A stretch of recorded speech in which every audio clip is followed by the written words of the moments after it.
because the text is so quick, there's such a pace to it, it meant that like our physical movements had to be quick. We were like, Marmee was constantly running around the house, like Beth would be playing the piano or looking through music, you'd be like making a cast of your foot, I'd be writing. Like, she needed us to fill that space with like physicality as well.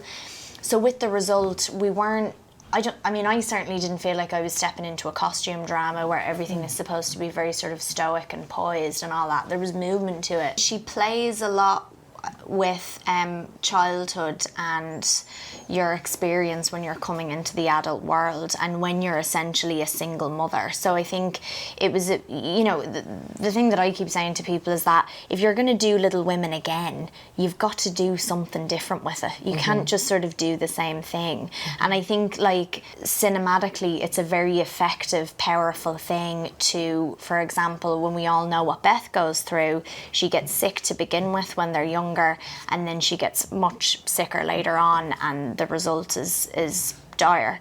And we know what's coming because we've seen what's happened in the past. And so she has these like connections between one moment that existed in the past and one moment that's existing in the present. And it's like she's acknowledging us. She's going like, you know what's going to happen, and I'm piecing it together for you. Yeah. And I just think, audiences are sort of smarter than we give them credit for, and she's allowing them to sort of think for themselves and like piece it together. So I've also never seen nostalgia played out as well as this flashback and flash forward.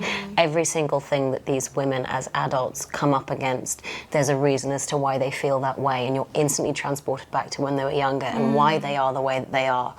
And that was just so, when we were making it, we weren't doing it in order. We were doing different scenes all over the place. So watching it and seeing Greta's idea on screen and it being successful and it working and it making you feel was so wonderful to see. It was amazing.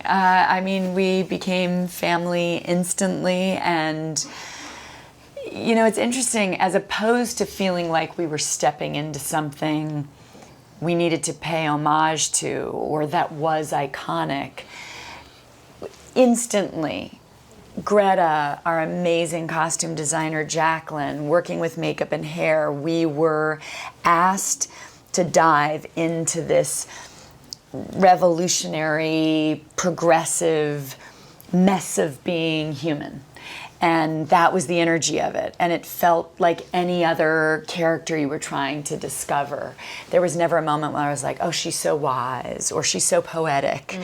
As a mother, it was like, God, what is motherhood? It's complicated, it's overwhelming. If you're in the middle of poverty and you're basically acting as a single parent, raising 4 kids, how do you do that?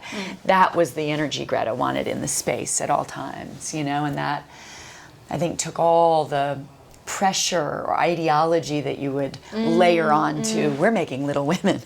And that was exciting. Like an actor reconsidering or exploring Shakespeare. You're just diving into understanding these people. At its core, like any great story, it's simple. It's about the pursuit of someone's destiny, of your own destiny.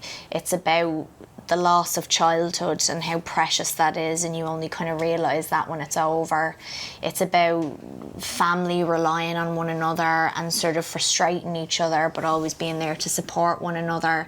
It's about drive. It's about somebody's drive and the frustration when they're trying to just like break through, and I think it's no coincidence that Louisa wrote 5 very different women who were on their own journeys and at different points in their life, and happiness sort of took different forms for all of them because it meant that a reader would be able to find themselves in each woman. On Lady Bird, I was terrified. And I think I loved it, but it was really wonderful to have done her first film with her, and then I think for the two of us to come back together with everyone else, and like for all of us to come to this material for the first time. And we've all kind of got our own experiences with Louisa's book, and I don't know, it just felt like everyone was able to bring a piece of themselves to it, and she just is constantly evolving as a filmmaker, constantly growing. She's I mean, she's always been very sure, I think, of what kind of a filmmaker she is and what kind of movie she wants to make. But that kind of command over her set, for example, has just kind of grown and grown. I always try to remember what it was that I was like in those moments, like when I met her or when I happened to act with her. And I genuinely have no idea, because I think I was just gazing at her all the time. She's a magnificent woman, and she's so intelligent as like a person and in her acting, and it was just like a total dream for, I'm sure, all of us to work with her, because she's someone that we all grow up and admire. I have an older brother and a twin sister, and I feel like we're generally mellow people, but I'm definitely the more abrasive one of the two, and yeah, I guess a lot of things can end up in a few slaps and a few nasty words thrown at each other. It's the thing that I loved, and the thing that Greta made sure we did, was the constant noise and the constant talking over the top of one another, and everybody's doing a different activity. And that's something that I love when I watch the film, is if you just look in the background, there are like 4 other people doing something completely different. They've got their own storyline. Yeah, and that is totally what it's like being in a small or a big family with siblings. It's like you're just on each other all the time, and you're interested in each other all the time. Ladies and gentlemen, you're watching Hey You Guys! Hey You Guys, huh? Hey You Guys. Is that from the Goonies? It is indeed, yeah. Nice. Hey